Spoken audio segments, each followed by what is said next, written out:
The Masque of the Red Death by Edgar Allan Poe. The Red Death had long devastated the country. No pestilence had ever been so fatal or so hideous. Blood was its avatar and its seal, the redness and the horror of blood. There were sharp pains and sudden dizziness, and then profuse bleeding at the pores with dissolution. The scarlet stains upon the body, and especially upon the face of the victim, were the pest ban which shut him out from the aid and from the sympathy of his fellow men, and the whole seizure, progress, and termination of the disease were the incidents of half an hour.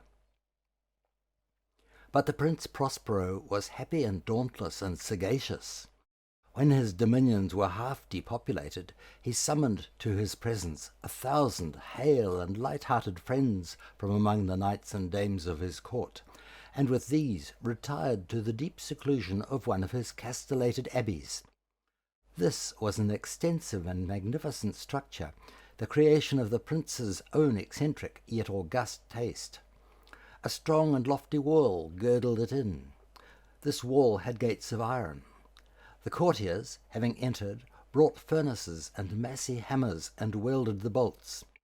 They resolved to leave means neither of ingress nor egress to the sudden impulses of despair or of frenzy from within. The abbey was amply provisioned. With such precautions the courtiers might bid defiance to contagion. The external world could take care of itself. In the meantime it was folly to grieve or to think.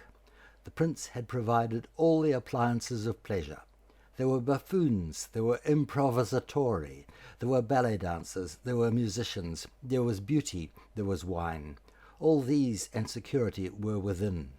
Without was the Red Death. It was towards the close of the 5th or 6th months of his seclusion, and while the pestilence raged most furiously abroad, that the Prince Prospero entertained his 1,000 friends at a masked ball of the most unusual magnificence. It was a voluptuous scene, that masquerade, but first let me tell you of the rooms in which it was held. There were 7, an imperial suite.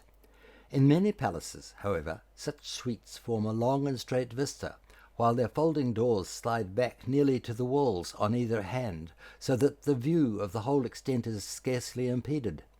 Here the case was very different, as might have been expected from the Duke's love of the bizarre.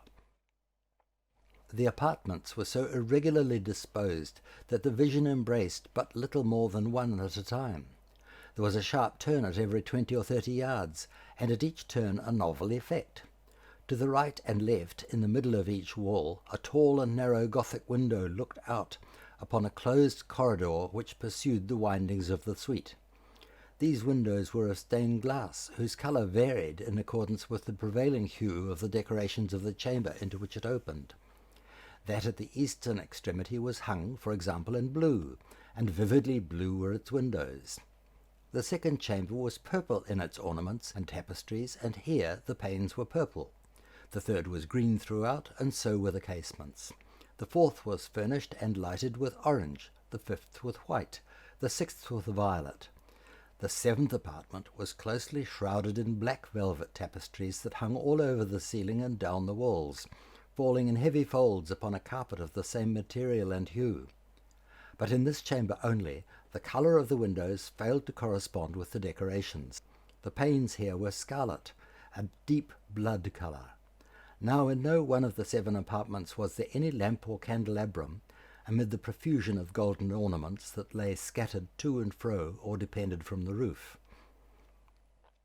There was no light of any kind emanating from lamp or candle within the suite of chambers, but in the corridors that followed the suite there stood, opposite to each window, a heavy tripod bearing a brazier of fire, that projected its rays throughout the tinted glass, and so glaringly illumined the room. And thus were produced a multitude of gaudy and fantastic appearances. But in the western or black chamber, the effect of the firelight that streamed upon the dark hangings through the blood-tinted panes was ghastly in the extreme, and produced so wild a look upon the countenances of those who entered, that there were few of the company bold enough to set foot within its precincts at all. It was in this apartment also that there stood against the western wall a gigantic clock of ebony. Its pendulum swung to and fro with a dull, heavy, monotonous clang, and when the minute hand made the circuit of the face, and the hour was to be stricken, there came from the brazen lungs of the clock a sound which was clear and loud and deep and exceedingly musical, but of so peculiar a note and emphasis, that at each lapse of an hour the musicians of the orchestra were constrained to pause momentarily in their performance to hearken to the sound, and thus the waltzes perforce ceased their evolutions, and there was a brief disconcert of the whole gay company. And while the chimes of the clock yet rang, it was observed that the giddiest grew pale, and the more aged and sedate passed their hands over their brows, as if in confused reverie or meditation. But when the echoes had fully ceased, a light laughter at once pervaded the assembly. The musicians looked at each other and smiled as if at their own nervousness and folly, and made whispering vows, each to the other, that the next chiming of the clock should produce in them no similar emotion. And then, after the lapse of 60 minutes, which embraced 3,600 seconds of the time that flies, there came yet another chiming of the clock, and then were the same disconcert and tremulousness and meditation as before. But in spite of these things, it was a gay and magnificent revel. The tastes of the Duke were peculiar. He had a fine eye for colours and effects. He disregarded the decora of mere fashion. His plans were bold and fiery, and his conceptions glowed with barbaric lustre. There are some who would have thought him mad. His followers felt that he was not. It was necessary to hear and see and touch him to be sure that he was not. He had directed in great part the movable embellishments of the 7 chambers upon occasion of this great fete, and it was his own guiding taste which had given character to the masqueraders. Be sure they were grotesque. There were much glare and glitter and piquancy and phantasm, much of what has been seen since in Hernani. There were arabesque figures with unsuited limbs and appointments. There were delirious fancies such as the madman fashions. There were much of the beautiful, much of the wanton, much of the bizarre, something of the terrible, and not a little of that which might have excited disgust. To and fro in the 7 chambers there stalked, in fact, a multitude of dreams, and these, the dreams, writhed in and about, taking hue from the rooms, and causing the wild music of the orchestra to seem as the echo of their steps. And anon there strikes the ebony clock, which stands in the hall of the velvet, and then, for a moment, all is still, and all is silent, save the voice of the clock. The dreams are stiff frozen as they stand, but the echoes of the chime die away. They have endured but an instant, and a light, half-subdued laughter floats after them as they depart. And now again the music swells, and the dreams live, and writhe to and fro more merrily than ever, taking hue from the many-tinted windows through which stream the rays from the tripods.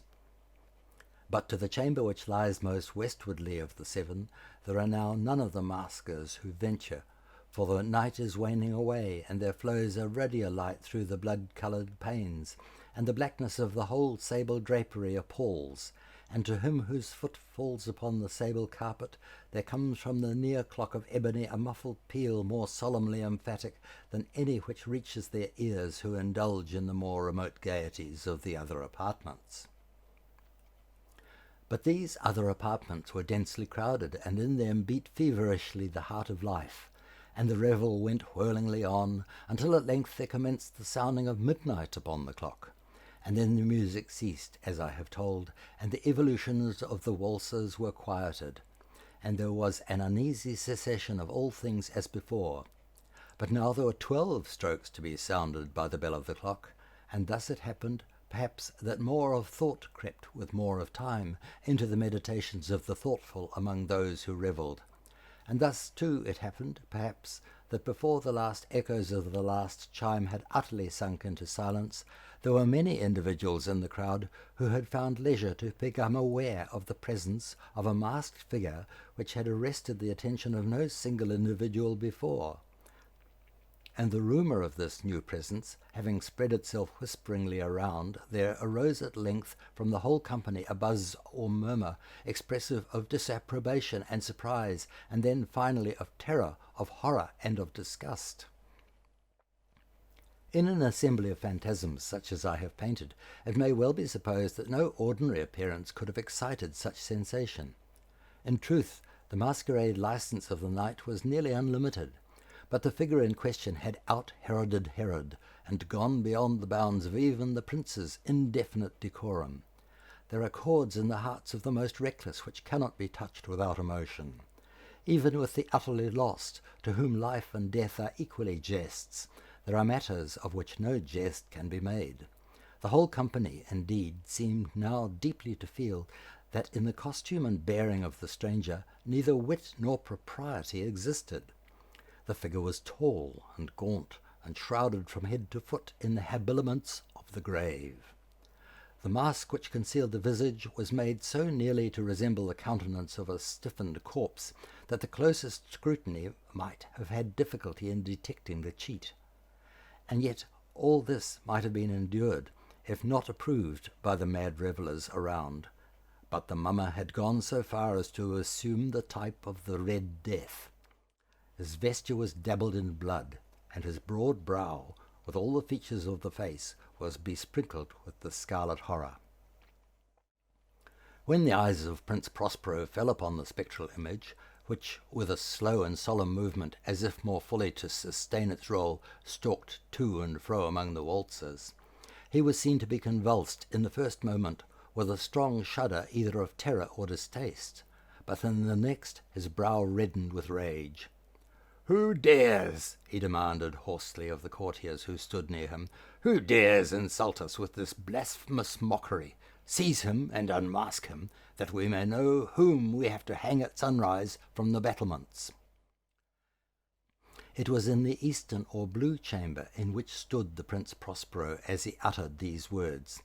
They rang throughout the 7 rooms loudly and clearly, for the prince was a bold and robust man, and the music had become hushed at the waving of his hand. It was in the blue room where stood the prince, with a group of pale courtiers by his side. At first, as he spoke, there was a slight rushing movement of this group in the direction of the intruder, who, at the moment, was also near at hand, and now, with deliberate and stately step, made closer approach to the speaker.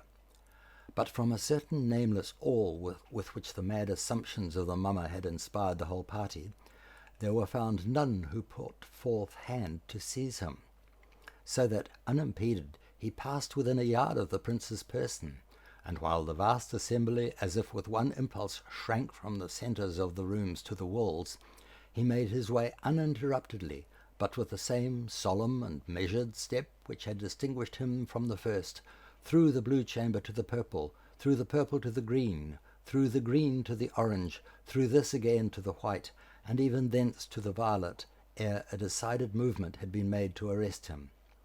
It was then, however, that the Prince Prospero, maddened with rage and the shame of his own momentary cowardice, rushed hurriedly through the 6 chambers, while none followed him on account of a deadly terror that had seized upon all. He bore aloft a drawn dagger, and had approached in rapid impetuosity to within 3 or 4 feet of the retreating figure, while the latter, having attained the extremity of the velvet apartment, turned suddenly and confronted his pursuer. There was a sharp cry, and the dagger dropped gleaming upon the sable carpet, upon which instantly afterwards fell prostrate in death the Prince Prospero. Then, summoning the wild courage of despair, a throng of the revellers at once threw themselves into the black apartment, and, seizing the mummer, whose tall figure stood erect and motionless within the shadow of the ebony clock, gasped in unutterable horror at finding the grave cerements and corpse-like mask which they handled with so violent a rudeness untenanted by any tangible form. And now was acknowledged the presence of the Red Death. He had come like a thief in the night, and one by one dropped the revellers in the blood-bedewed halls of their revel, and died each in the despairing posture of his fall, and the life of the ebony clock went out with that of the last of the gay, and the flames of the tripods expired, and darkness and decay and the Red Death held illimitable dominion over all.